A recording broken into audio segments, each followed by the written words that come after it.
Hello guys, welcome to my channel. Henna সমগ্ৰ বিশ্বৰ মানুহে চুলিৰ পুষ্টিৰ বাবে ব্যৱহাৰ কৰে।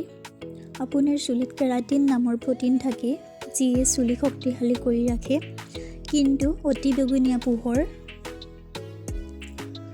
অক্সিডেটিভ চাপ, ৰাসায়নিক পদাৰ্থ, হিট ষ্টাইলিং সঁজুলি, বতৰ আৰু প্ৰদূষণৰ ফলত এই প্ৰটিনবোৰৰ ক্ষতি হ'ব পাৰে। হেয়াৰ পেক বা হেয়াৰ মাস্কে আপোনাৰ মানসিক চাপ কমোৱাত সহায় কৰিব পাৰে আৰু আপোনাক ভাল অনুভৱ কৰাত সহায় কৰিব পাৰে। হেনা হেয়াৰ পেকে আপোনাৰ চুলিত পুষ্টি দিবলৈ হেনা ব্যৱহাৰ কৰিব।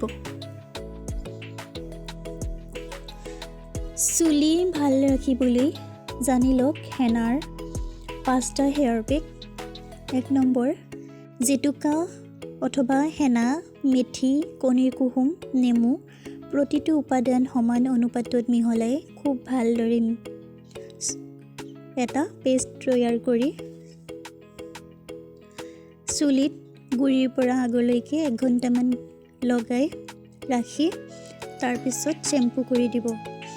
আপুনি দেখিব যে আপোনাৰ চুলিখিনি কিমান ধুনীয়া, উজ্জ্বল, মসৃণ হৈ পৰিছে।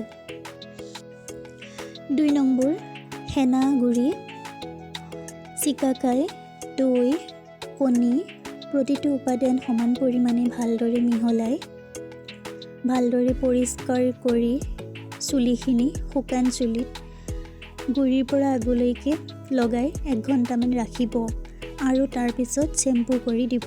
সপ্তাহত 2বাৰকৈ এই পেকটো লগাই চাওক, আপোনাৰ চুলি কিমান ধুনীয়া হৈ পৰিব। 3 নম্বৰ, হেনা পাউডাৰ, কলৰ চুলিৰ পেক। হেনা পাউডাৰেৰে কল এটা খুব ভালদৰে ফেটি অথবা মিহি কৰি এই মিশ্ৰণটো ভালদৰে এটা পেষ্ট বনাই ল'ব। তাৰপিছত এই পেকটো চুলিৰ ভালদৰে লগাব, অন্ততঃ 1 ঘণ্টামান থৈ দিব, তাৰপিছত শ্বেম্পু কৰি দিব। 4 নম্বৰ, হেনা পাউডাৰ, কফি পাউডাৰ আৰু গাখীৰ প্ৰত্যেকটো উপকৰণ ভালদৰে মিহলাই পৰিষ্কাৰ শুকান চুলিত ভালদৰে লগাই ল'ব, অন্ততঃ 1 ঘণ্টা ৰাখি তাৰপিছত শ্বেম্পু কৰি দিব। ইয়াৰ পৰা আপোনাৰ চুলি খুব সুন্দৰ আৰু এটা ধুনীয়া কালাৰ আহিব আৰু চুলিও খুব ভাল থাকিব। 5 নম্বৰ, হেনা পাউডাৰ আৰু মোৰ হেয়াৰ পেক। হেনাৰ গুৰি লগত মৌ ভালদৰে মিহলাই ল'ব।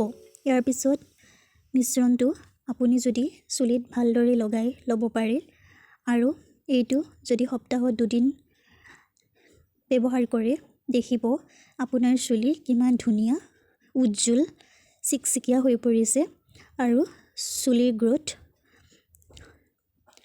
অতি সোনকালে হৈছে আৰু চুলিৰ সকলো সমস্যা দূৰ কৰিব।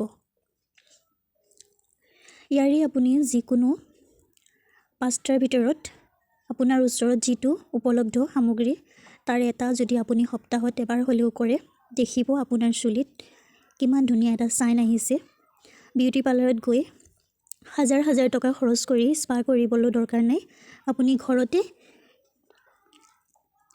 ঘৰুৱা সামগ্ৰীৰে আপুনি চুলিৰ যতন ল'ব পাৰিব।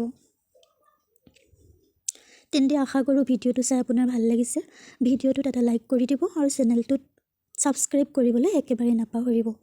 তেন্তে আহোঁ আকৌ এটা নতুন ভিডিঅ'ৰ সৈতে লগ পাম। তেন্তে বাই।